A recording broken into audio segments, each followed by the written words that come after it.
হযরতে ইয়াহিয়া আলাইহিস সালাম ইসলামের যখন দাওয়াত দিতে আছেন, ইসলাম প্রচার করতে আছেন, এমত অবস্থাতে অনেকেই হযরতে ইয়াহিয়া আলাইহিস সালামকে বলতে আছেন, ওগো আল্লাহর নবী, আপনি কি সেই নবী যেই নবীর জন্য আসমানের তারকা অপেক্ষা করতে আছে?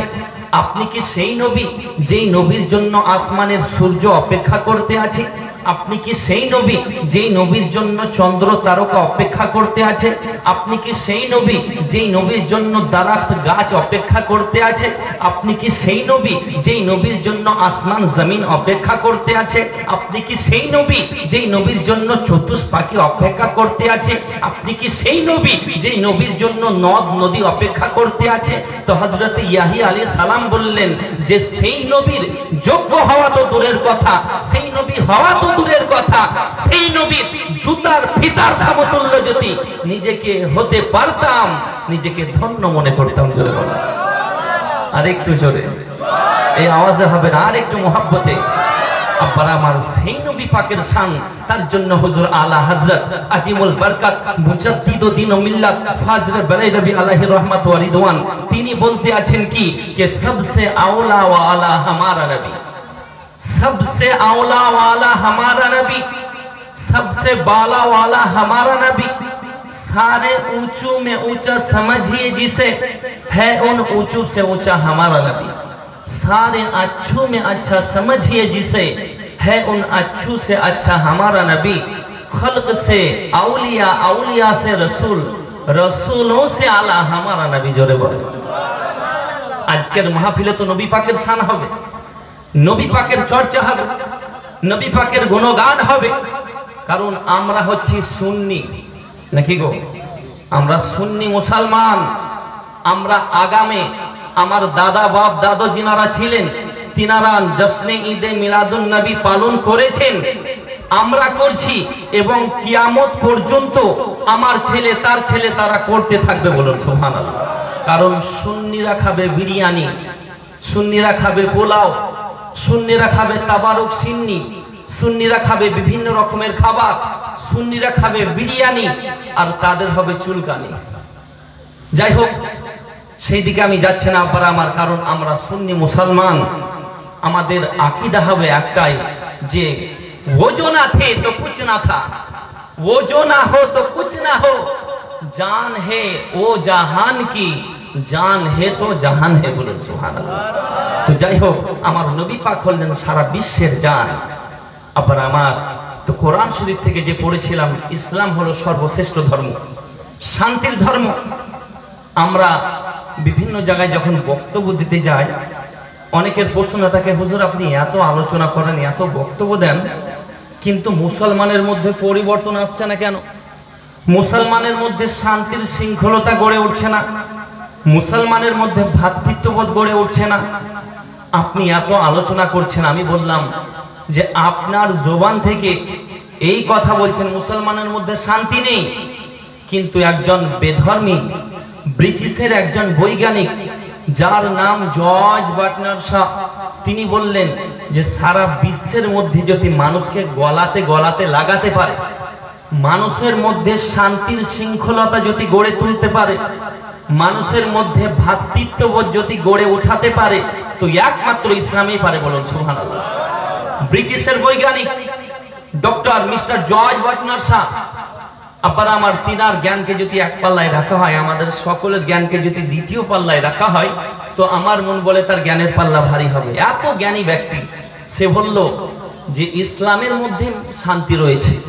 সে একজন বেধর্মী, তারপরে ইসলামের চর্চা।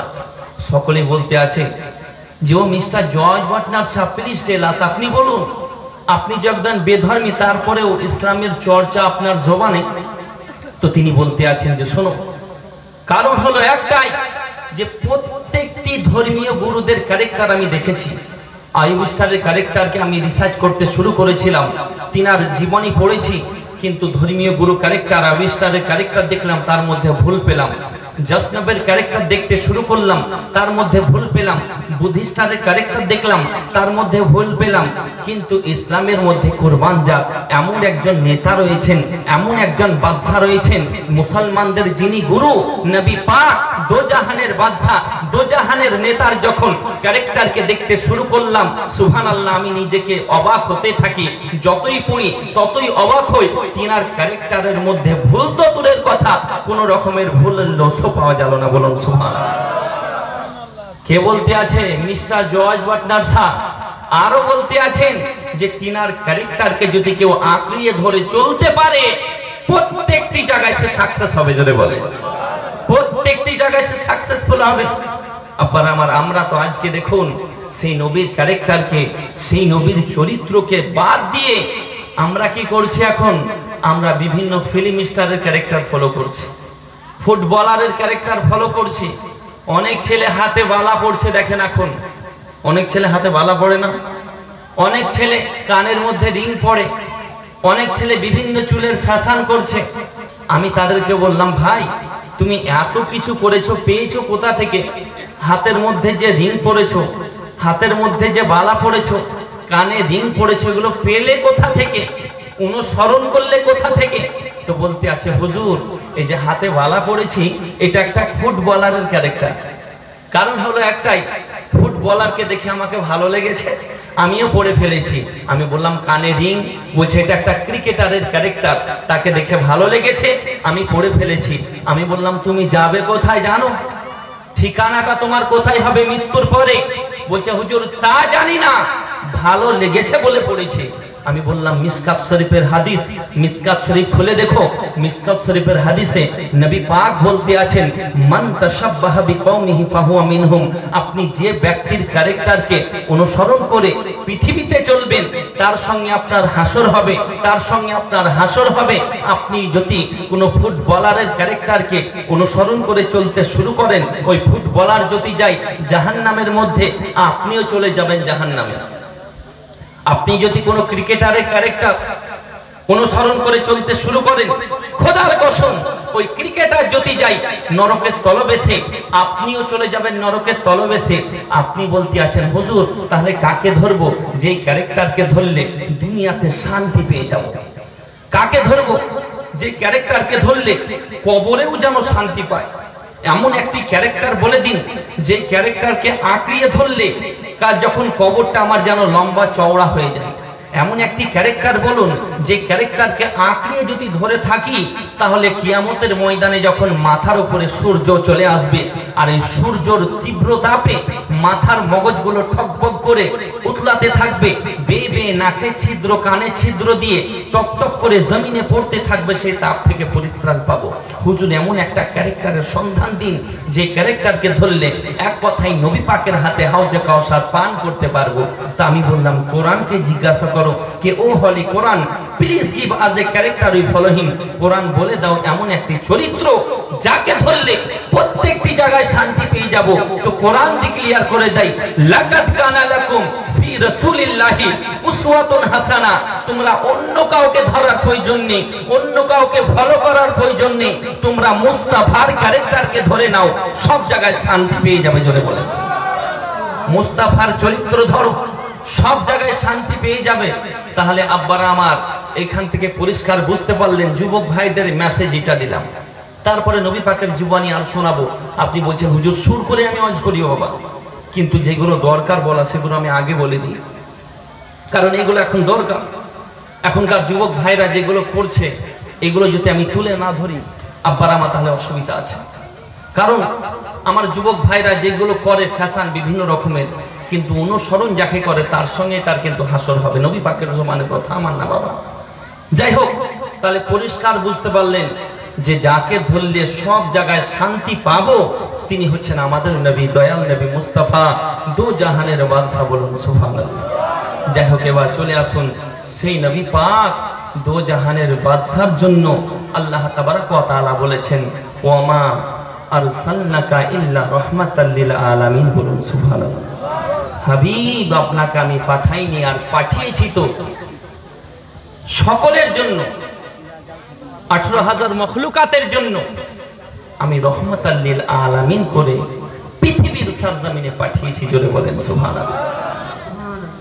কারণ আমার আল্লাহ পাক, আল্লাহ তাআলা হাদিসে কারিমার মধ্যে বলতে আছেন, লাউলা মুহাম্মদ ওয়া উম্মাতুহু আমি মুহাম্মদ সাল্লাল্লাহু তাআলা আলাইহি ওয়াসাল্লাম এবং তিনার উম্মত বর্গদেরকে যদি না বানাইতাম, লামা খালাকতুল জান্নাহ, আমি আল্লাহ তাআলা জান্নাত বানাতাম না, ওয়ালান নার, আমি আল্লাহ পাক জাহান্নাম বানাতাম না, ওয়ালা শামস, আমি আল্লাহ তাআলা সূর্য বানাতাম না, ওয়ালাল কমার, আমি আল্লাহ রাব্বুল আলামিন চন্দ্র বানাতাম না, ওয়ালাল মালাইকাও, আমি খোদা তাআলা ফেরেশতা মণ্ডলী বানাতাম না, ওয়ালান নবিয়াও, আমি আল্লাহ পাক কোন নবীও বানাতাম না, ওয়ালাস শাজার, আমি আল্লাহ তাআলা দারাত গাছও বানাতাম না। জোরে বলুন সুবহানাল্লাহ। সেই নবীর উম্মত বলে আমরা নিজেকে দাবি করি, সেই নবীর দিবানা বলে দাবি করি বাবা। কিন্তু যখন জুলুসের সময় হয়, জুলুসে বের হতে ভালো লাগে না, জুলুসে সময় দিতে ভালো লাগে না, তখন ঘরের ভিতরে চুপচাপ বসে থাকি, সমালোচনা করতে শুরু করি, সেই নবীর দিবানা বলে দাবি করি। নামাজ পড়তে ভালো লাগে না, সেই নবীর দিবানা বলে দাবি করি। কিন্তু আব্বারা আমার যখন রোজার সময় আসে, রোজা আমরা রাখি না, বিভিন্ন রকমের পেটের সমস্যা হয়, সেই নবীর দিবানা বলে নিজেকে দাবি করি। কিন্তু মা বাপকে দেখভাল করতে ভালো পারি না, মা বাপকে দেখভাল করতে ভালো লাগে না, শুধু মুখে বলি দিবানা দিবানা, নবীকে ভালোবাসি মুখে বলি, সুদের ব্যবসা ভালো বন্ধ দিতে পারি না, মুখে বলি নবীর দিবানা, কিন্তু সারা বন্ধ দিতে পারি না। কি গো, মুখে আমাদের কর্ম, বুঝতে পারলেন, কিন্তু কাজের মধ্যে কিছু নাই। মুখে বলি খুব না, কিন্তু যখনই কাজের সময় চলে আসে তখনই আমরা পিছিয়ে যাই। আব্বারা আমার, সেই নবী পাক দো জাহানের বাদশা বলেছেন, ততক্ষণ পর্যন্ত আমার উম্মত বা উম্মতানি পূর্ণাঙ্গ ঈমানদার হতে পারবে না, ততক্ষণ পর্যন্ত। কতক্ষণ পর্যন্ত?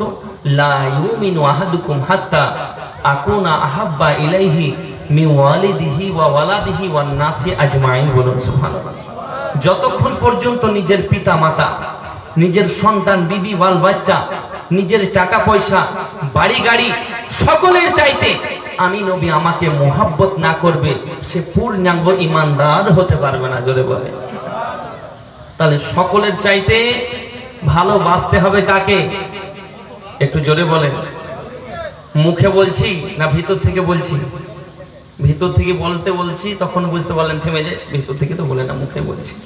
হ্যাঁ আব্বারা আমার, কারণ মুখে বলেছি যে আজকে স্টেজে বসে আছি, মুখে বলি, কিন্তু ভিতর থেকে বের হচ্ছে না। আব্বাজি, সেই নবী পাকের উম্মত, যেই নবীর জন্য সুবহানাল্লাহ সাহাবায়ে কেরামগণ নিজের জান দিয়ে দিয়েছেন। জোরে বলেন। আজকে যখন দরুদ দিয়ে ঝামেলা আছে না নেই? এই দরুদ কেমনে ঝামেলা হচ্ছে, কিন্তু সুবহানাল্লাহ দরুদ পড়ার কথা স্বয়ং আল্লাহ পাক কোরআনে বলেছেন। জোরে বলেন। ইন্নাল্লাহা ওয়া মালাইকাতাহু ইউসাল্লুনা আলান নবী ইয়া আইয়ুহাল্লাযীনা আমানু সাল্লু আলাইহি ওয়া সাল্লিমু তাসলিমা। নিশ্চয় আমি আল্লাহ আমার ফেরেশতা মণ্ডলী নবী পাকের উপরে দরুদ পড়ি। ইয়া আইয়ুহাল্লাযীনা আমানু, এই ঈমানদারগণ, সাল্লু আলাইহি ওয়া সাল্লিমু তাসলিমা, তোমরাও আমার নবী পাকের উপরে খুব বেশি বেশি দরুদ সালাম পাঠ করো। বলো সুবহানাল্লাহ। কোরআনের দলিল, আমি কোথা থেকে দলিল দিইনি। যাই হোক আব্বার আমার, সেই নবী পাক যেদিন পৃথিবীতে আসেন সেই বিষয়ে আলোচনা আজকে হবে, কারণ নবী পাকের আগমনের মাস চলতেছে। জোরে বলে। আমার নবী পাকের পিতার নাম হযরতে আব্দুল্লাহ রাদিয়াল্লাহু তাআলা আনহু। হযরতে আব্দুল্লাহর স্ত্রী অর্থাৎ নবী পাকের মায়ের নাম হযরতে আমনা রাদিয়াল্লাহু তাআলা আনহা। যখন হযরতে আমনা এবং হযরতে আব্দুল্লাহ দুইজনের বিবাহ হয়, সুবহানাল্লাহ, যখন নবী পাক দো জাহানের বাদশা 2 মাসের, হযরতে মা আমিনার পেটে 2 মাসের, সেই সময়তে হযরতে আব্দুল্লাহ নিজের পিতার কাছে যাওয়ার পরে আবেদন করতে আছে, আব্বা হুজুর, সকলেই তো ব্যবসা করার জন্য, সেই জামানায় ব্যবসা করতো মানুষ, ব্যবসা করার জন্য যাচ্ছে বিদেশে, বাইরে যাচ্ছে, অর্থাৎ আমারও ইচ্ছে জাগে, আমাকেও মন চায় যে আমিও ব্যবসা করি, কিছু টাকা পয়সা কামাই। আব্বাজি ও ভাইজানেরা, হযরতে আব্দুল্লাহ তিনার পিতা হযরতে আব্দুল মুত্তালিবের কাছে যাওয়ার পরে আবেদন করতে আছেন, আব্বা হুজুর, ওগো আমার পিতা জান, আপনাকে একটা কথা বলি, সকলেই তো ব্যবসা করার জন্য বাইরে যায়, আমারও মন চাই, আমারও যেতে ইচ্ছে জাগে। হযরতে আব্দুল মুত্তালিব বলতে আছে, ওগো আব্দুল্লাহ, ওগো আমার ছোট সন্তান, আমার দিক থেকে কোনো অসুবিধা নাই, তুমি শুধু একটিবার তোমার বিবি অর্থাৎ আমার বৌমা আমেনার কাছে পারমিশন নিয়ে নাও, হুকুম নিয়ে নাও। সাথে সাথে হযরতে আব্দুল্লাহ বিবির কাছে যাওয়ার পরে বিবিকে বলতে আছে, বিবি গো, বিবি গো, আমি তোমাকে একটা কথা বলি, কারণ হলো একটাই, সংসার চালাতে গেলে টাকা পয়সার প্রয়োজন, অনেক খরচার ব্যাপার রয়েছে। আমার একটা কথা তুমি মানবে, আমার একটা কথা তোমাকে মানতে হবে, কারণ আমার ব্যবসা করার ইচ্ছে জাগে, আমি ব্যবসার জন্য বাইরে যাব, তোমার কাছে পারমিশন নিতে চাই। হযরতে আমেনা রাদিয়াল্লাহু তাআলা আনহা এই কথা শোনার পরে কান্না করতে শুরু করলেন, ওগো আমার স্বামী, মাত্র তো কয়েক মাস হলো আপনাকে আমি কাছে পেয়েছি, আপনি আমাকে ছেড়ে আবার চলে যাওয়ার কথা বলেন। ও স্বামী, আপনি আমাকে ছেড়ে আবার চলে যাবেন, আমার মনটা ভালো করে না, আপনি যাবেন না স্বামী গো আমার, মাত্র তো আপনার আমানত 2 মাস হলো আমার পেটের মধ্যে এসেছে। ও স্বামী, আপনি আমাকে কার সাহারায় রেখে যাবেন, কার হাওয়ালায় রেখে যাবেন? হযরতে আব্দুল্লাহ বলতে আছে, ওগো বিবি, যার কেউ নাই তার আল্লাহ রয়েছে, জোরে বলুন সুবহানাল্লাহ। আব্বাজি ও ভাইজানেরা বিবিকে বলতে আছেন, ওগো বিবি, আল্লাহ পাক কোরআনের মধ্যে ঘোষণাও করেছেন, ইন্নাল্লাহা মা'আস সাবিরিন, নিশ্চয় আল্লাহ তাআলা সবরকারীদের সাথে রয়েছে, ধৈর্যধারীদের সাথে রয়েছে, ধৈর্য ধারণকারী ব্যক্তিদের সাথে রয়েছে। আমার নবী পাকের পিতা বলতে আছেন, ও আমেনা, চিন্তা করো না, চিন্তা করো না, আমার পিতা হযরতে আব্দুল মুত্তালিব রয়েছে আর আল্লাহ রয়েছে, কোনো চিন্তার কারণ নেই। বিবির কাছে পারমিশন নিয়ে নিলেন, পারমিশন নেওয়ার পরে ব্যবসার মধ্যে চলে গেলেন। ব্যবসা যখন কমপ্লিট হলো, ব্যবসা থেকে যখন আসার সময় হয়ে গেল, ব্যবসা থেকে যখন আসতে আছেন বাবা, সেই সময়তে হযরতে আব্দুল্লাহ রাদিয়াল্লাহু তাআলা আনহুর রাস্তার মধ্যে ইন্তেকাল হয়ে যায়। সকলেই পড়ুন, ইন্না লিল্লাহি ওয়া ইন্না ইলাইহি রাজিউন। এইদিকে হযরতে আমেনা বাড়ি ঘর দুয়ার পরিষ্কার করতে আছে, আজ আমার স্বামী আসবে, আজ আমার স্বামী আসবে। হযরতে আব্দুল মুত্তালিব বলতে আছে, বৌমা কি ব্যাপার, বড় খুশি মনে হয়? বলতে আছেন, আব্বা হুজুর, আপনার ছোট সন্তান আজকে আসার কথা দিয়েছে, আজকে আসবে। তা সারাদিন অতিবাহিত হয়ে গেল, এখনো কিন্তু আব্দুল্লাহ ফিরল না। আল্লাহু আকবার। হযরতে আমেনা সুন্দরভাবে বুঝতে পারলেন, মানে আটা সেনে রেখেছে যে রুটি বানিয়ে দিবে, স্বামী আসলেই গরম গরম রুটি খাওয়াবে। আব্বাজি ও ভাইজানেরা, হযরতে আমেনা সারাটা দিন স্বামীর জন্য অপেক্ষা করতে আছেন। সারাটা দিন অতিবাহিত হয়ে গেল, কিন্তু হযরতে আব্দুল্লাহ বাড়ি ফিরল না। হযরতে আমেনা বড় চিন্তায় পড়ে গেছেন, নিজের শ্বশুর মশাইকে ডাক দিলেন, ওগো আমার শ্বশুর মশাই, ওগো আব্দুল মুত্তালিব, ওগো আব্বা হুজুর, আপনাকে একটা আমার কথা বলার ছিল, কারণ হলো একটাই, আপনার ছোট সন্তান এখনো তো বাড়ি ফিরল না। ও আমার শ্বশুর মশাই, ওগো আমার আব্বা হুজুর, আপনি একটু আগিয়ে দেখে এসুন, রাস্তাটা দেখে এসুন, রাস্তার মধ্যে কোনো সমস্যা হলো নাকি। হযরতে আব্দুল মুত্তালিব বাবা কি করলেন, 1 পা 2 পা করে তিনি আগিয়ে গেলেন। সেই সময় হযরতে আব্দুল মুত্তালিব কাবা ঘরের দেখভাল করতেন, কাবা ঘর দেখাশোনা করতেন। এমত অবস্থাতে হযরতে আব্দুল মুত্তালিব রাস্তা দিয়ে যেই যাচ্ছে জিজ্ঞাসা করছে, ওগো শোনো শোনো, তোমরা আমার সন্তানকে কেউ দেখেছো? আব্দুল্লাহ, আব্দুল্লাহ সন্তানকে কেউ দেখেছো? সকলেই বলে, কেউ আমরা দেখি নাই। হঠাৎ করে একজন দৌড়াতে দৌড়াতে আসার পরে হযরতে আব্দুল মুত্তালিবকে বলতে আছে, ওগো আব্দুল মুত্তালিব, আপনাকে একটা কথা বলার আছে, বড় দুঃখের কথা, মনে লাগে ব্যথা, তবে না বললে নয়।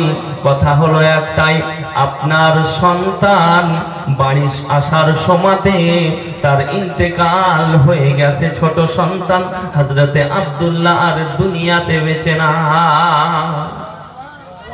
সন্তানের মৃত্যুর কথা শোনার পরে হযরতে আব্দুল মুত্তালিব কাবা ঘরের দরওয়াজা ধরে বসে পড়লেন। আল্লাহ পাককে বলতে আছে, আল্লাহ তাবারক ওয়া তাআলার দরবারে ফরিয়াদ করে, ওগো আল্লাহ রব্বুল আলামিন, আমার সাহারার জন্য আরো 9টি সন্তান রয়েছে আমার। ওগো আল্লাহ পাক, আমার বৌমা আমেনার সাহারার জন্য কে রয়েছে?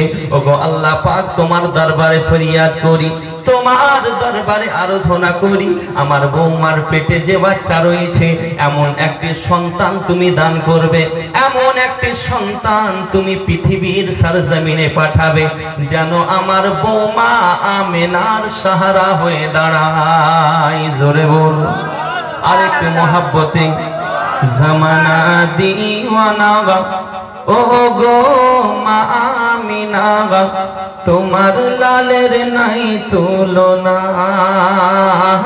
মা গো তোমার লালের নাই তুলনা। জোরে বলুন।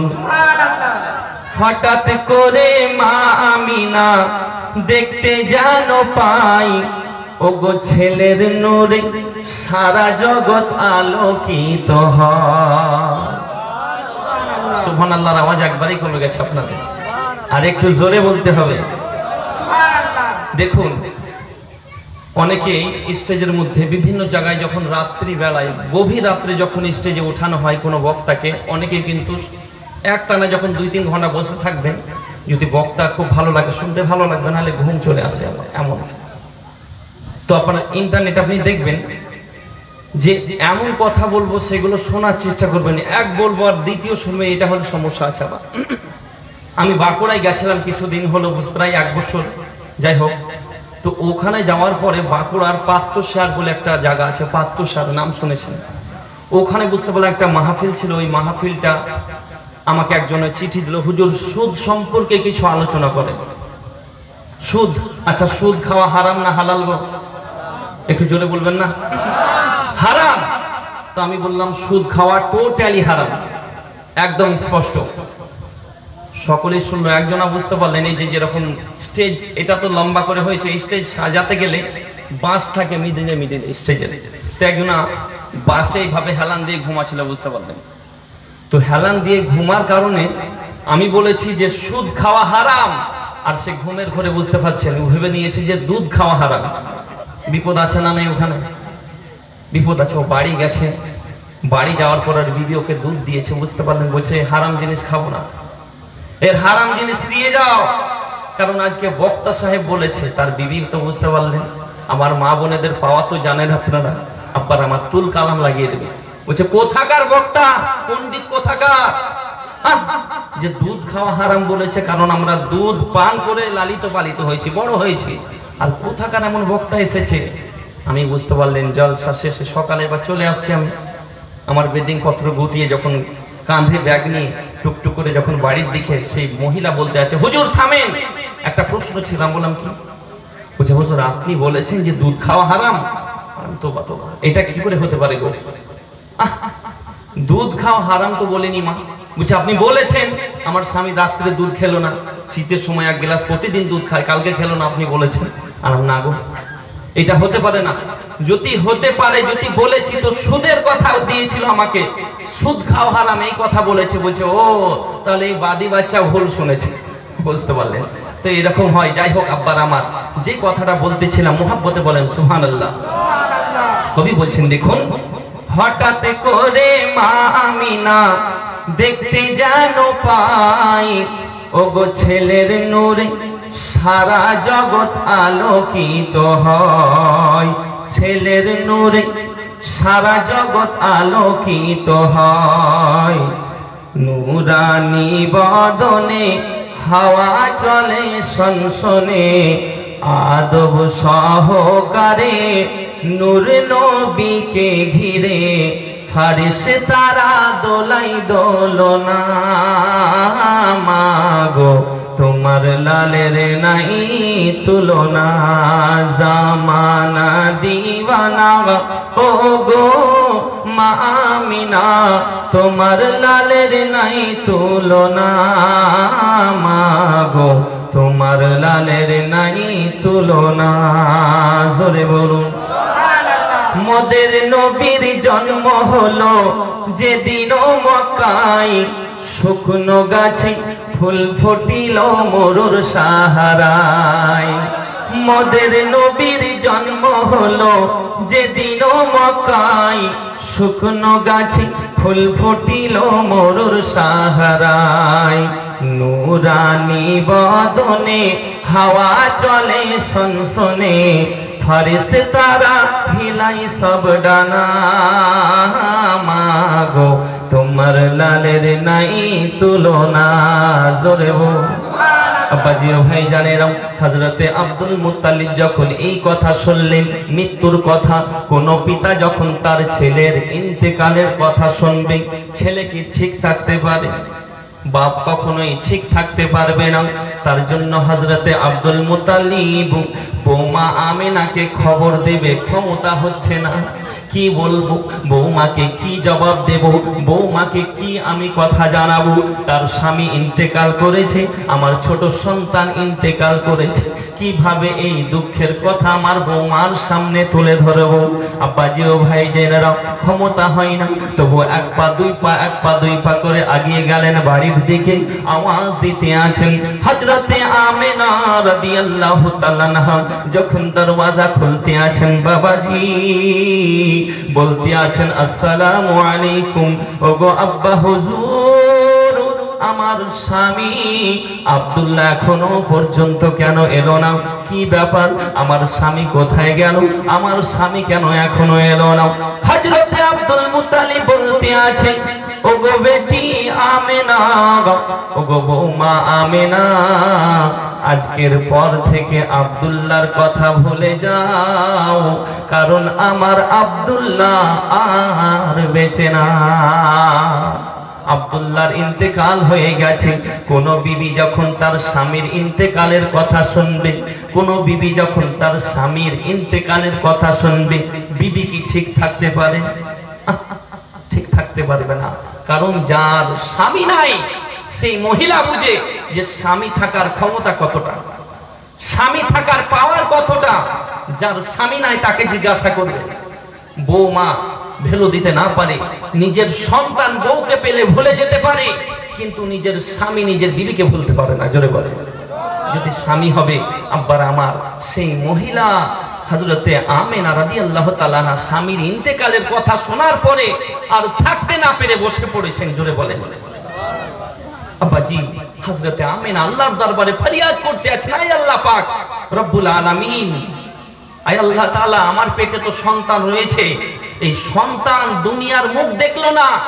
পৃথিবীর মুখ দেখলো না এই সন্তান পিতাকেও দেখলো না এই সন্তান দুনিয়ার আসার আগে আগে সন্তানকে তুমি এতিম বানিয়ে দিলে আয় আল্লাহ পাক তোমার দরবারে ফরিয়াদ করতে আছি আয় আল্লাহ পাক আমি কাকে নিয়ে থাকবো এই দোয়া করতে আছেন আল্লাহ পাক গায়েবে আওয়াজ দিতে আছে আমিনা চিন্তা করো না তুমি সাহারার কথা বলো তুমি চিন্তা করতে আছো আমি তো তামাম বিশ্বের সারা পৃথিবীর এতিমের সাহারা করে আমি পৃথিবীর সরজমিনে আমি দয়াল নবী মুস্তাফাকে পাঠাবো জোরে বলেন সুবহানাল্লাহ আব্বাজি ও ভাই জানেরা এই কথা যখন আওয়াজ শুনতে পেলেন যাই হোক এইভাবে রাতের পর রাত দিনের পর দিন কাটতে আছে হযরতে মা আমিনা সুসংবাদ পেতে আছে প্রথম মাসে হযরতে আদম পয়গম্বর সুসংবাদ দিয়ে গেছেন আমাদের সকলের আদি পিতা দ্বিতীয় মাসে হযরতে শীস আলাইহিস সালাম সুসংবাদ দিয়েছেন জোরে বলে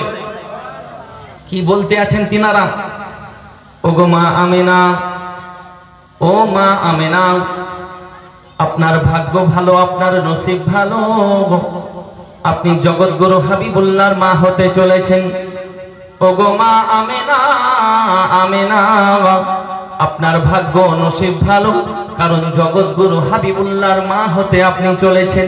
গাছে খবর দেই, পাতাতে খবর দেই, চতুষ্পাখীতে খবর দিতে আছে। হযরতে মা আমিনা রাদিয়াল্লাহু তাআলা আনহা বলতে আছে, সাধারণ মহিলাদের পেটের মধ্যে বাচ্চা থাকলে পেটটা বড় মনে হয়, পেটটা ভারী মনে হয়।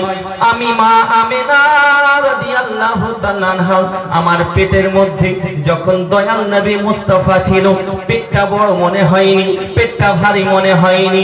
মাঝে মাঝে এমন একটা নূরের জ্যোতি বের হয়, যেই জ্যোতির দ্বারাতে আমি মা আমিনা মক্কা নগরী থেকে বসে বসে শাম সিরিয়ার এলাকাগুলো স্পষ্ট দেখতে পায়। নবী পাক যখন মায়ের পেটে ছিলেন, একটা বস্তায় যখন আলু ভরবেন ভর্তি হবে, আপনি একটা বস্তায় যখন লাউ ভরবেন, টমেটো ভরবেন, বেগুন ভরবেন, থলিটা ভর্তি হবে কি হবে না? ভর্তি হবে। আর খালি বস্তাতে যখন টর্চ মারবে, লাইট ভারী হবে বস্তাটা, লাইটের আলো হয়ে থাকবে। তো আল্লাহ পাক বলতে আছেন, মা আমেনা বুঝতে পারেনি ঠিকই, কারণ তার পেটে লাইট ছিল। নবী মুহাম্মদ রাসূলুল্লাহ বলেন সুবহানাল্লাহ, নূরের নবী, দয়াল নবী, সুবহানাল্লাহ। যাই হোক, যখন 6 মাস মায়ের পেটে, মক্কা নগরীর একটা নিয়ম ছিল, প্রথা ছিল একটাই। কি নিয়ম ছিল? যদি কাউরি স্বামী ইন্তেকাল করতো, তার বিবি নতুন কাপড় পরতে পেত না, পরিধান করা নিষেধ ছিল 1 বছর। তারপরে সে পারফিউম ব্যবহার করতে পারতো না, সেন, সুগন্ধ, আতর, বিভিন্ন রকমের পারফিউম ব্যবহার করতে পারতো না। তো সেই জামানাতে এই রকম একটা নিয়ম ছিল মক্কা নগরে।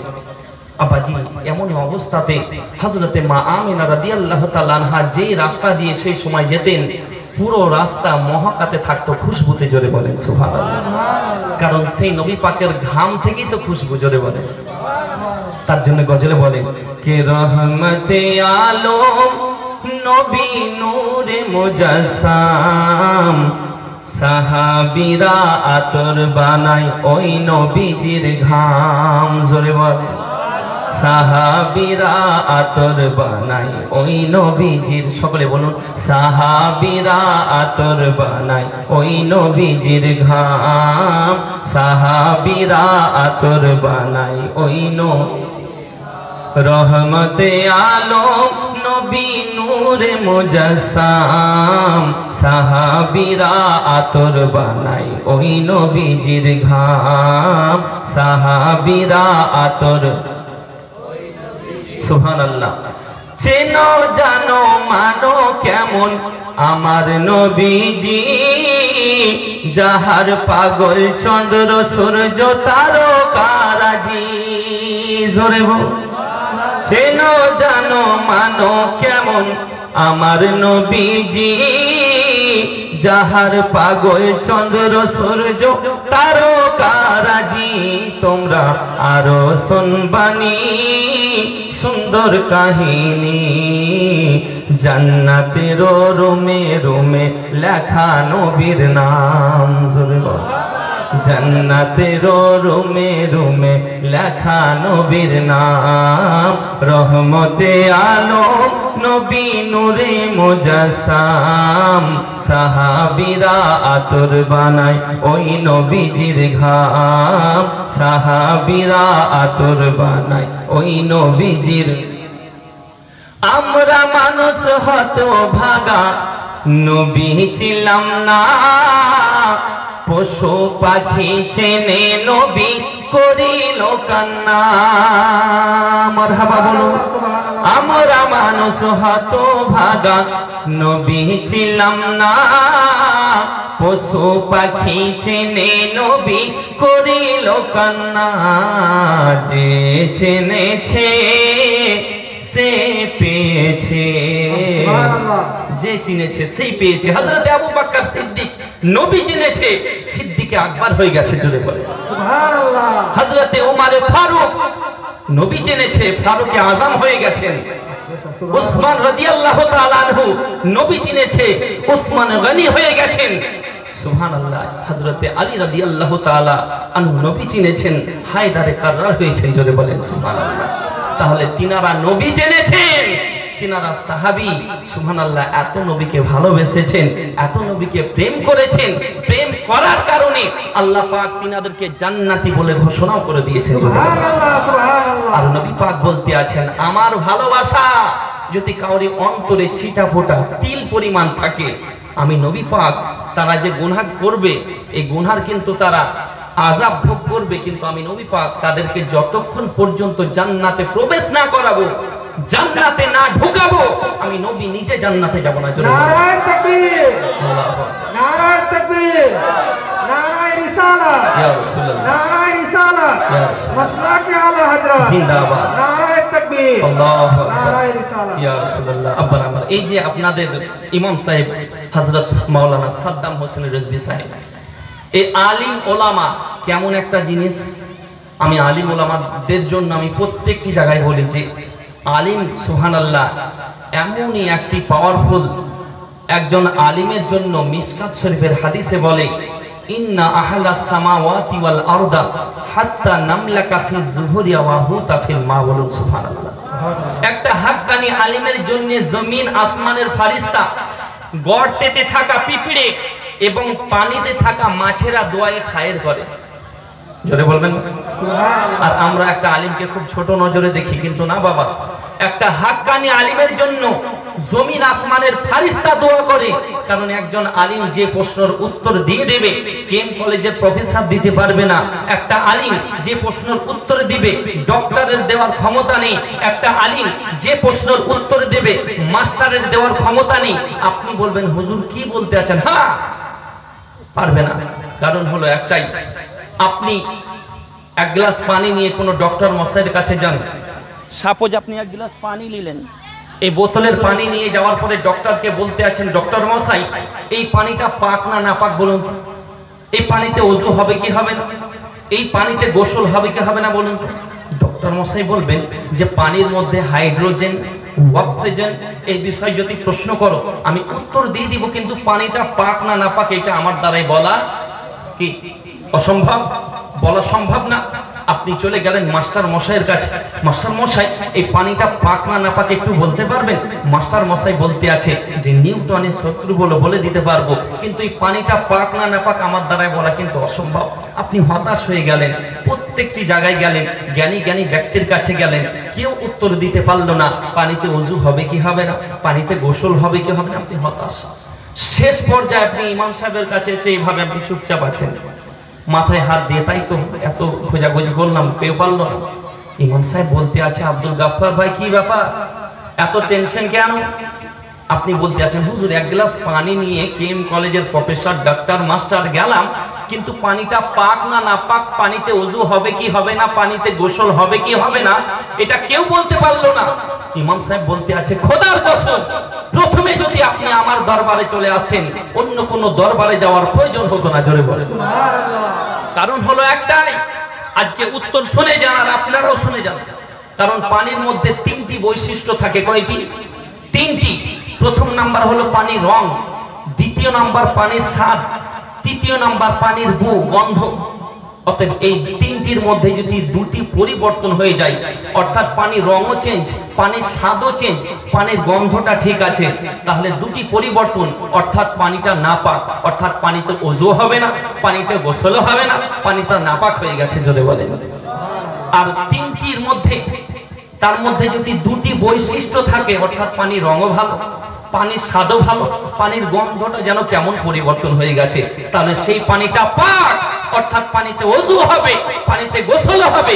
তাহলে যে প্রশ্নের উত্তর কেএম কলেজের প্রফেসর দিতে পারলো না, যে প্রশ্নের উত্তর ডক্টর ফেলুয়া, যে প্রশ্নের উত্তর প্রফেসর ফেলুয়া, যে প্রশ্নের উত্তর আপনার কেউ দিতে পারলো না, আপনার গ্রামের ইমাম সাহেব চুটকিতে উত্তর দিয়ে দিল, ঠিক কি না? একটু হ্যাঁ বলেন জোরে। আপনারা আমার আবার এরকম প্রশ্ন আমার কাছে অনেক ভুড়ির ভুড়ি আছে। আপনি বলবেন হুজুর আরো কি? হ্যাঁ, আপনি চিন্তা করছেন একজন জ্ঞানী ব্যক্তিকে জিজ্ঞাসা করলেন 1000 কিতাব লিখেছে, এমন কোন রাইটারের নাম জানা আছে?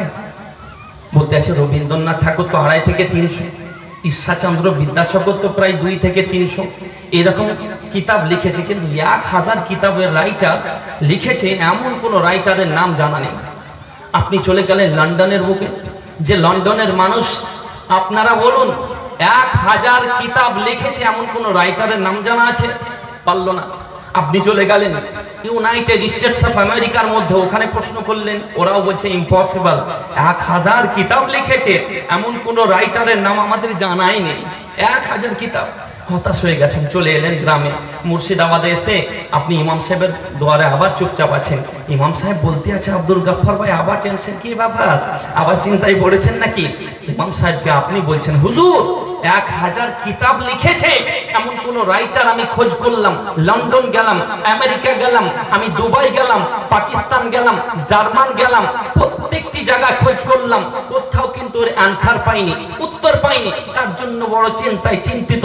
ইমাম সাহেব বলতে আছে, খোদার কসম আপনি আমার দরবারে যদি প্রথমে আসতেন, অন্য কোন দরবারে যাওয়ার প্রয়োজন হতো না। কারণ হলো একটাই, যে বেরেলিল আলা হযরত আজিমুল বরকত ইমামে আহমদ রাজা খা কানজুল কারামাত দরিয়ায়ে রহমত ইমামে আহমদ রাজা খা ফাজলে বেরেলভি আলাইহি রহমা, তিনি 1000 নয় 1400 কিতাবের লেখক। বলুন সুবহানাল্লাহ। 1400 কিতাবের লেখক। তাহলে যে প্রশ্নের উত্তর সব জায়গায় পেলেন না, আপনার ইমাম সাহেবের কাছে ঢুকে আছে প্রশ্নের উত্তর। আব্বারা আমার, তার জন্য বলি, একটা আলিমের দ্বারা যেটা সম্ভব, কেম কলেজের প্রফেসরের দ্বারাতেও কিন্তু সেটা সম্ভব নয়। মুহাব্বতে আপনারা দরুদ পাঠ করুন, আমি বক্তব্য আগিয়ে নিয়ে যাচ্ছি। আল্লাহুম্মা সাল্লি আলা সাইয়্যিদিনা মাওলানা মুহাম্মদ ওয়া আলা আলি সাইয়্যিদিনা মাওলানা মুহাম্মদ। সাল্লু আলা মুহাম্মাদিন সাল্লাল্লাহু মুহাম্মদ। হরদম ज़ुबान से निकालो पाक नामे मुहम्मद, हरदम ज़ुबान से निकालो सफियाना मुहम्मद। সাল্লাল্লাহু তাআলা আলাইহি ওয়াসাল্লাম কবি বলছেন তার জন্য, কে পলকে জীবন দিয়ে দেব নবী তুমি যদি চাও। মুহাব্বতে বলুন সুবহানাল্লাহ। একবার হাত উঠিয়ে বলুন ইয়া রাসূলুল্লাহ। আর একটু জোরে বলতে হবে ইয়া রাসূলুল্লাহ। পলকে জীবন দিয়ে দেব নবী তুমি যদি চাও। ও গো আর জি আমার এ জীবনে একবার দেখা দাও। হাবিবি ইয়া রাসূলুল্লাহ, হাবিবি ইয়া রাসূলুল্লাহ, হাবিবি ইয়া রাসূলুল্লাহ, হাবিবি ইয়া রাসূলুল্লাহ। জোরে বলুন সুবহানাল্লাহ। আব্বাজিও ভাই জানেন, হযরতে মা আমিনা রাদিয়াল্লাহু তাআলা আনহার জন্য মক্কা নগরীতে বলতে আছে যে ওই আমেনা যেই রাস্তা দিয়ে যায়, সকাল থেকে সারাটা দিন সেই রাস্তাতে খুশবু বের হয়, সারাটা দিন খুশবুতে মহকাতে থাকে। তার জন্য সকল মক্কাবাসীর জ্ঞানী গুণী ব্যক্তিরা হযরতে আব্দুল মুত্তালিবের কাছে গেছেন। ও আব্দুল মুত্তালিব, আপনার ঘরে যে বৌমা রয়েছে, আপনার ছেলে মারা গেছে, আপনার ছেলে ইন্তেকাল হয়েছে, তারপরেও আপনার বৌমা আমেনা নতুন পারফিউম ইউজ করতে আছে, সুগন্ধ ব্যবহার করে।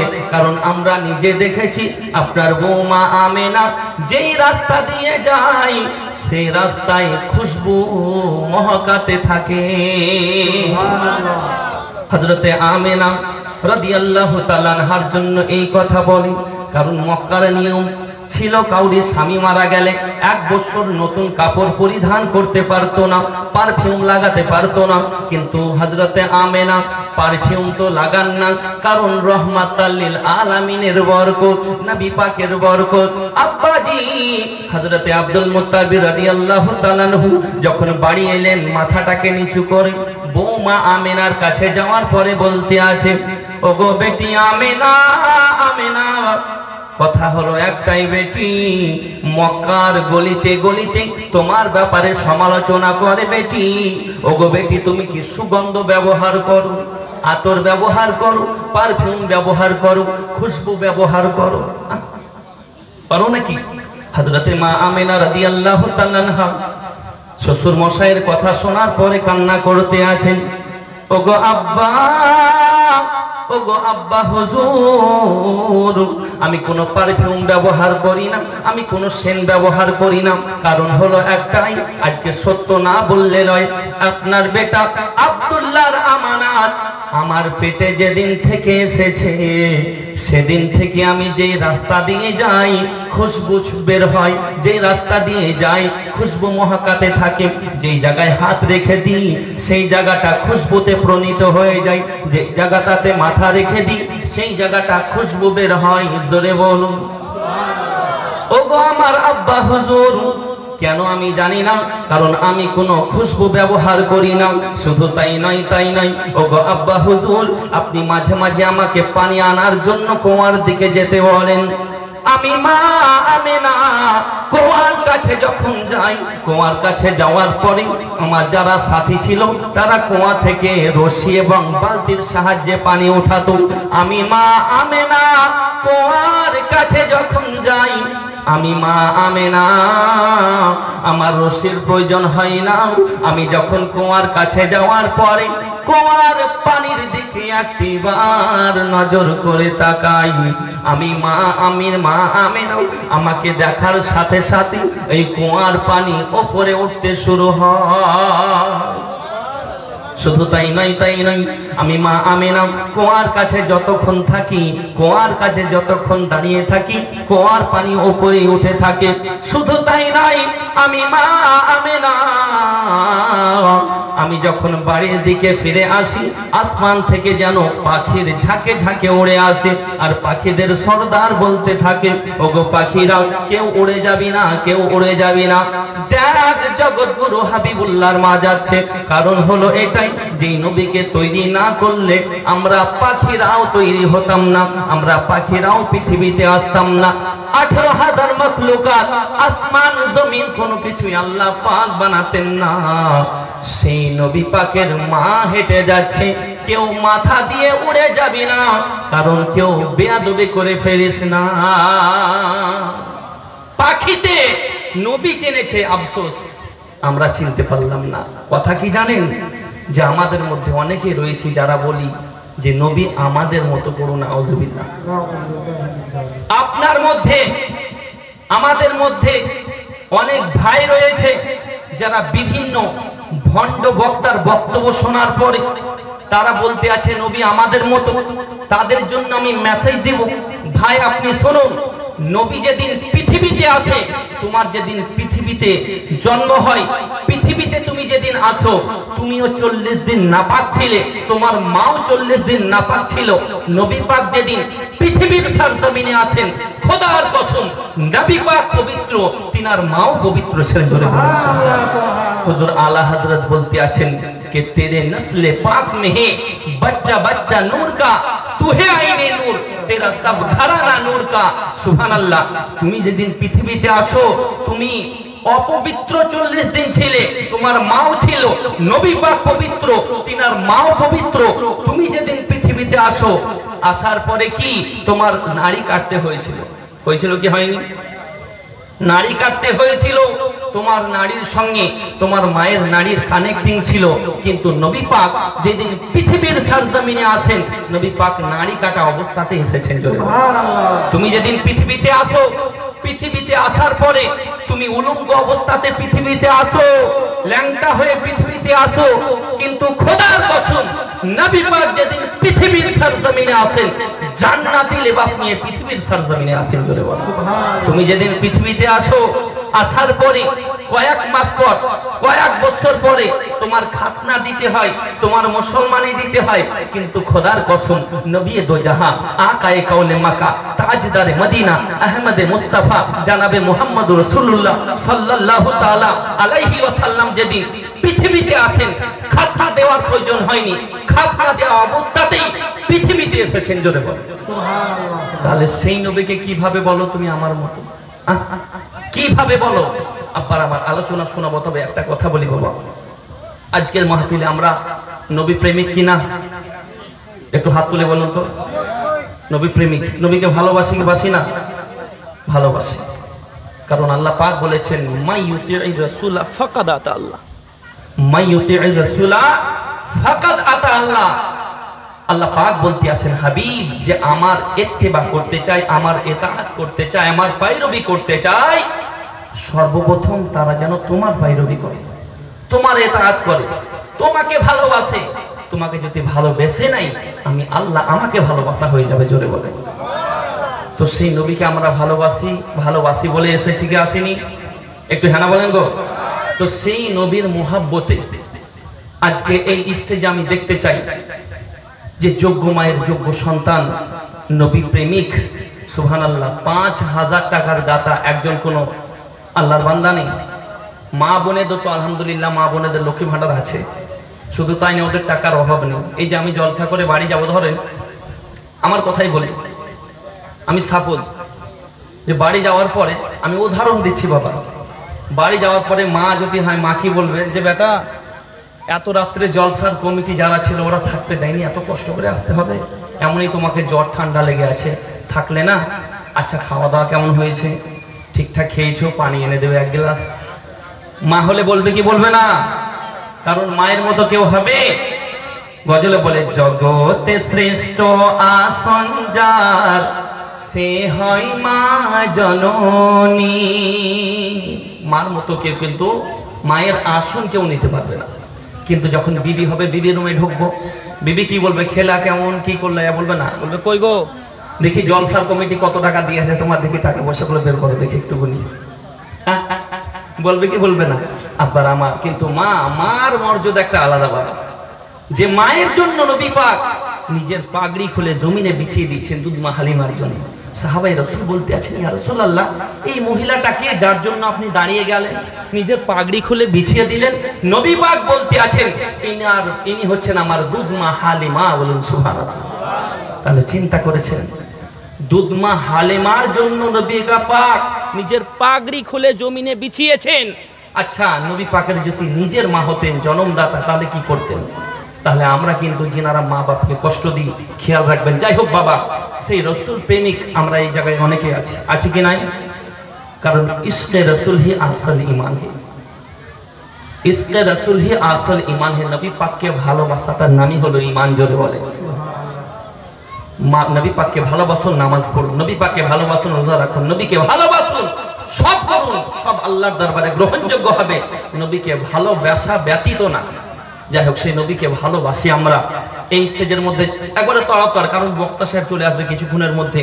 আমি কয়েকজন ভাই, কয়েকজন মায়ের কাছে আমি টাকা পয়সা নিব ইনশাল্লাহ, কারণ আপনাদের জন্য আগামী বছরেই যে আজকে স্টেজ সাজিয়েছে, এই যে খাওয়া দাওয়া এত কিছু করেছে, আলহামদুলিল্লাহ। যুবক ভাইরা, আপনাদের ইমাম সাহেব অত্যন্ত ভালো মনের মানুষ, ওনার সঙ্গে আমার মানে কয়েকবারই কথা হয়েছে, খুবই ভালো লেগেছে ওনার ব্যবহার, আমি সন্তুষ্ট।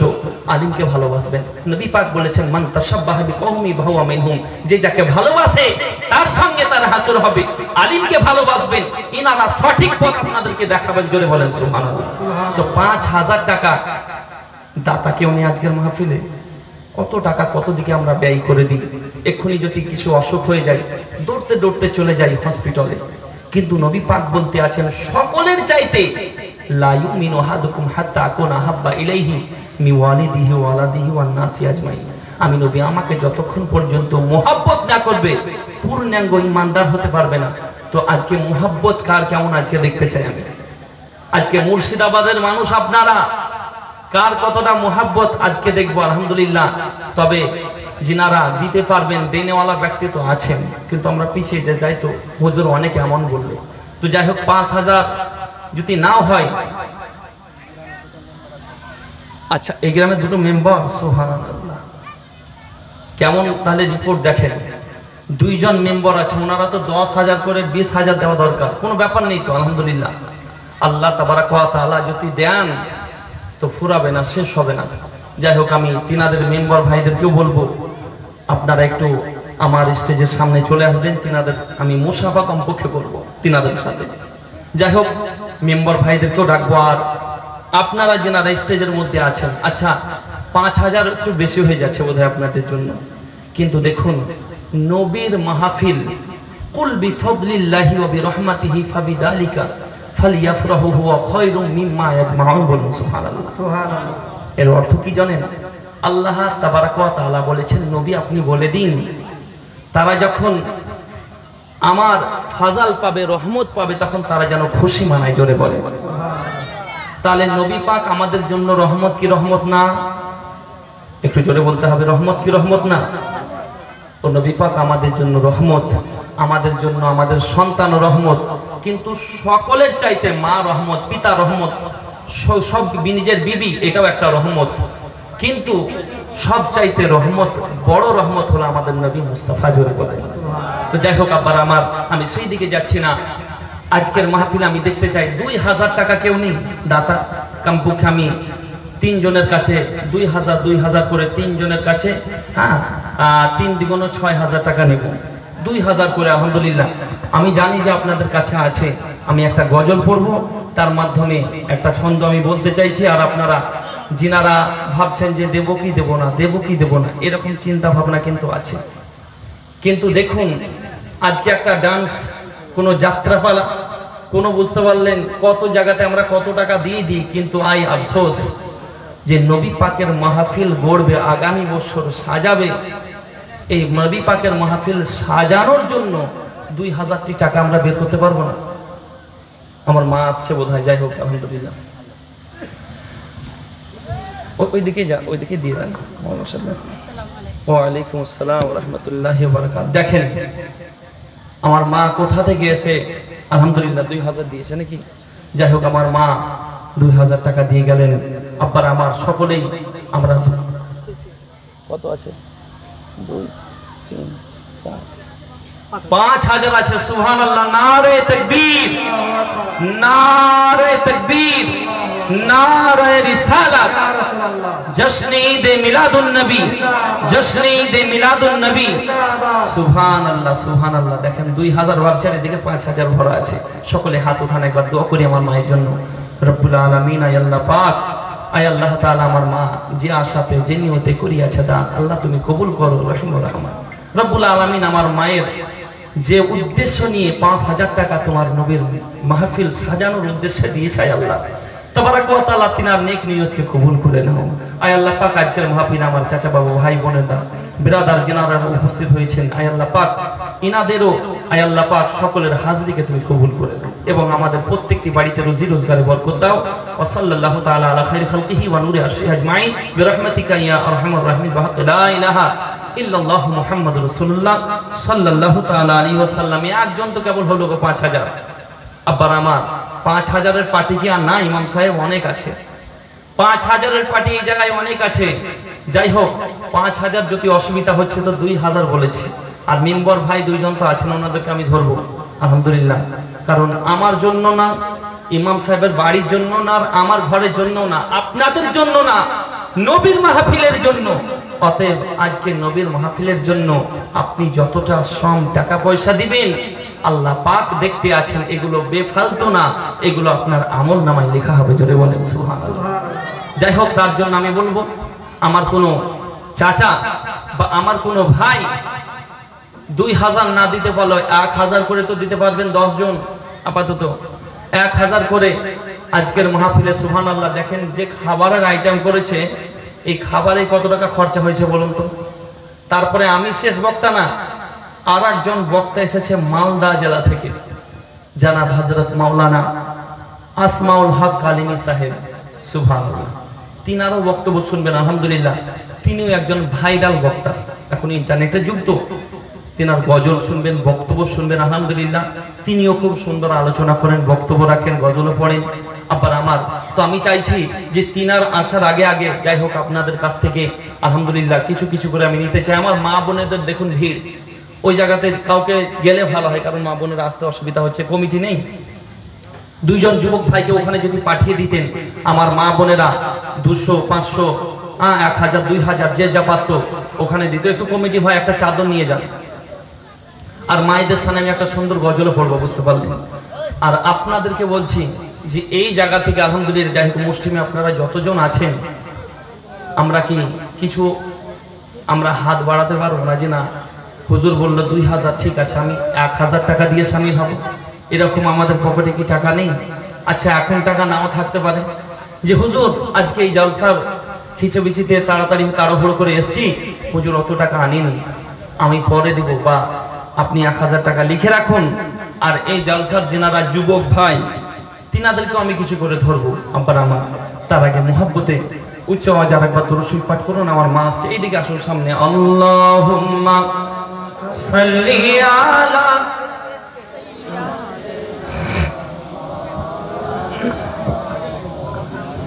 ওয়া আলা আলি সাইয়্যিদিনা।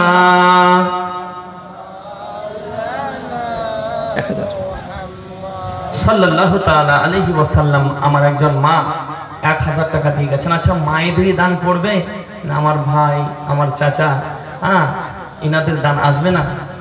আবার আমার মায়েরা আলহামদুলিল্লাহ ওনারা তো দান দিচ্ছেন, আলহামদুলিল্লাহ আরো গেছেন, দেখুন ওনাদের কাছে ওনারা দিবেন। কিন্তু আপনারা যদি একটু আগে আসেন, 1000 টাকা না হলে হুজুর 500 টাকা আমার কাছে আছে, এটাই রাখুন। এরকম কোনো আল্লাহর বান্দা নেই? হাগো এরকম আমাদের মধ্যে নেই যে না 500 টাকা দিই কমপক্ষে নবীর মাহফিলের জন্য, নবীর মাহফিল সাজাবে। কারণ এই নবী পাকের জন্য বলতে আছেন কে জীবনটা কুরবান করে দেব নবী তুমি যদি চাও। নারায়ে তাকবীর, নারায়ে রিসালাত। নারায়ের আওয়াজও কমে গেছে, বলছে বক্তা সাহেব টাকা চাচ্ছে, নারায়ে তাকবীর আল্লাহু আকবার বলবো না, চুপচাপ থাকবো, কতক্ষণে বিরিয়ানি দেবে। এই চিন্তা করছেন না বাবা? আপনি কমপক্ষে টাকা না দেবেন বাবা, টাকা চাইবো না, কিন্তু নারায়ে তাকবীর নারায়ে রিসালাত একটু জোরে বলবেন, আমাকেও ভালো লাগবে।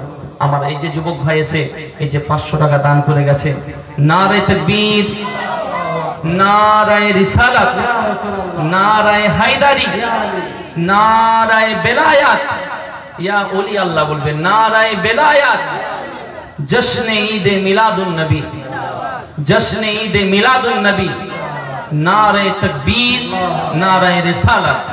আপনারা আমার এক এক করে আসুন এবং নবীর ঘর সুবহানাল্লাহ নবীর মাহফিল সাজানোর জন্য আপনারা আমার 500 করেও যদি পারেন, এই যে দুই ভাই আমার দিলেন আলহামদুলিল্লাহ, এইভাবে যদি যতটা পারবেন যদি একটু সাহায্য বা একটু হাত আপনি বাড়িয়ে দেন কিছু দিয়ে, সহযোগিতার হাত।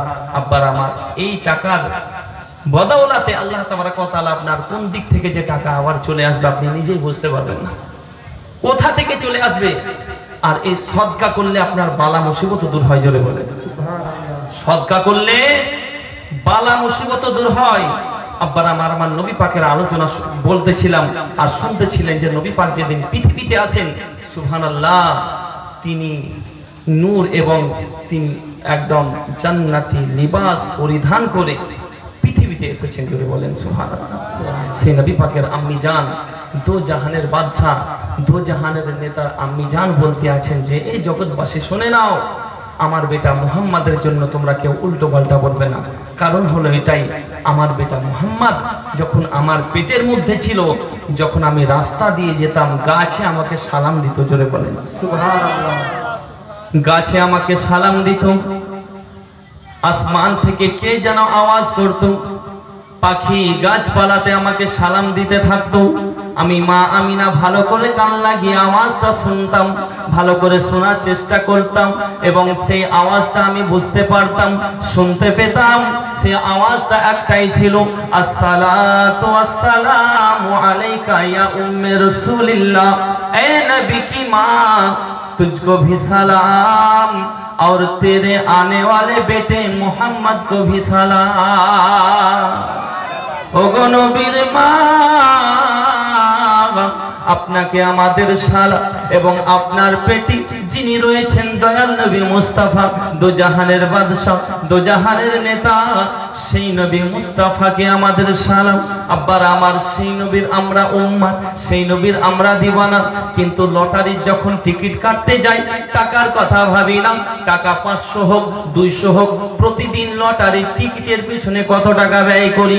শরাবের বোতল যখন ধরতে যাই কত টাকা আমরা ব্যয় করি। কোনো যাত্রার পালা হয়, টিকিট যখন দিতে হয়, টিকিটে যত টাকা লাগুক কোনো অসুবিধা হয় না। কিন্তু যেই নবীর জন্য আমরা পৃথিবীতে এসেছি, সেই নবীর মাহফিল সাজাবে, তার জন্য টাকা বের হয় না। কি গো বলছে হুজুর অন্য লাইনে বলছে। আবার আমার আফসোসের বিষয় হলো যে আমরা এই দিকে অনেকটা পিছিয়ে আছি।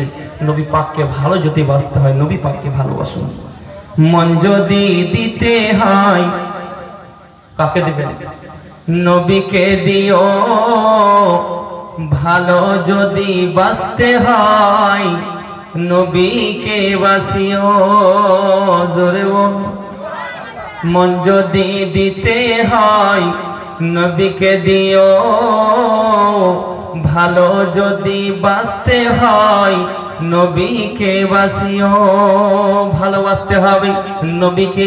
আব্বার আমার কোন প্রধানের বেটিকে ভালোবাসলে হবে না, কোন মেম্বারের বেটিকে ভালোবাসলে হবে না। আমরা নামাজ পড়ি, আর সাহাবায়ে কেরামগণ নামাজ পড়েছেন কেমন? নবী পাকের সাহাবায়ে কেরামগণ তিনারা নামাজ পড়েছেন কেমন?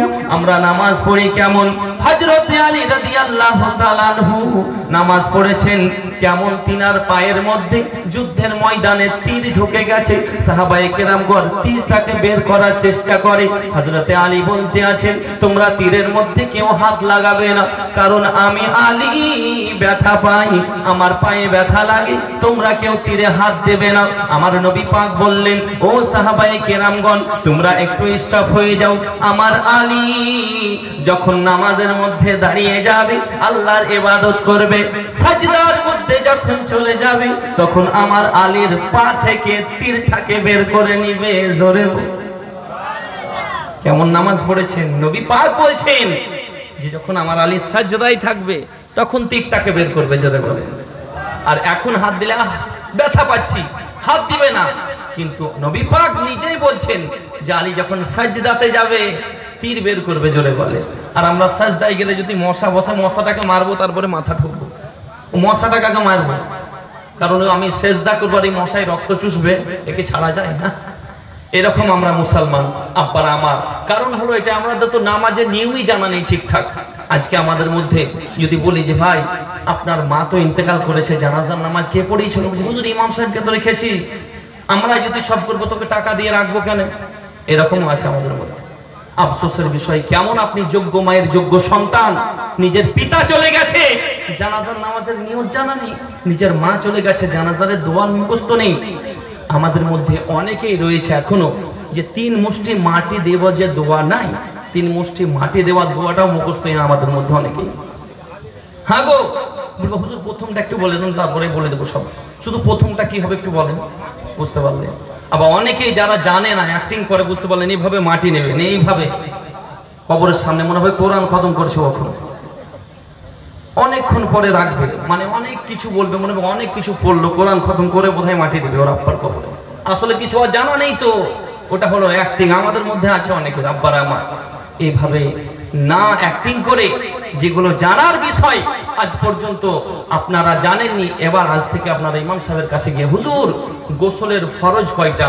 আচ্ছা গোসলের ফরজ যদি সঠিক না জানা থাকে, নামাজ হবে? ইমাম সাহেবকে জিজ্ঞাসা করবেন তো। জিন্দেগি ভর আপনি ইবাদত করছেন, মাথা সিজদা করে যাচ্ছেন, এই কপালটা কালো করে ফেলেছেন, গোসলের নিয়ম জানেন না, নাপাক অবস্থায় আছেন, কোন নামাজের ইবাদত আপনি নামাজ পড়তে আছেন, ইবাদত কবুল হবে না। জোরে বলেন। অতএব আমি বলবো এটাই, আমি জিজ্ঞাসা করেছিলাম, বুঝতে পারলেন, নদিয়াতে, যে আগো গোসলের ফরজ কয়টা? ভট করে একজন উঠে বলছে, হুজুর আমি জানি গোসলের ফরজ হলো 3টি। আমরা তাই তো, ভালোই তো, কি কি বলুন তো? তো বলছে হুজুর তেল, সাবান আর গামছা। গোসলের ফরজ তেল, সাবান আর গামছা। আর একজন উঠে বলছে, হুজুর আমরাই যদি সব জানবো তো আপনাকে টাকা দিয়ে আনবো কেন? এই হচ্ছে আমাদের পরিস্থিতি। আবার আমার এইগুলো আজ শিখবেন না, কাল শিখবেন না, কবরে গিয়ে শিখবেন। হ্যাঁ, তার জন্য আমি বলবো অনেক শিক্ষার ব্যাপার রয়েছে আবার আমার। আমি তো মনে করি একটা বাচ্চা ছেলের কাছেও জ্ঞান পাওয়া যায়, একটা বাচ্চা ছেলের কাছেও জ্ঞান পাওয়া যায়। যাই হোক, হযরতে আলী রাদিয়াল্লাহু তাআলা আনহু যখন নামাজে গেছেন, নবী পাক বললেন, এবার যাও এবং আলীর পা থেকে তীরটাকে বের করে নাও। জোরে বলেন মুহাব্বতে। আব্বাজি ও ভাইজানেরা, আমার নবী পাক দোজাহানের বাদশা দুজাহানের নেতা বললেন, ও আমার সাহাবায়ে কেরামগণ, আমার আলী এখন সাজদার মধ্যে রয়েছে, আমার আলীর পা থেকে তীরটাকে তোমরা বের করে নাও, আর দেরি করো না। সাহাবায়ে কেরামগণ তাড়াতাড়ি যাওয়ার পরে হযরতে আলী সাজদার মধ্যে রয়েছেন, হযরতে আলীর তীর ধরে টান দিতে শুরু করেছেন।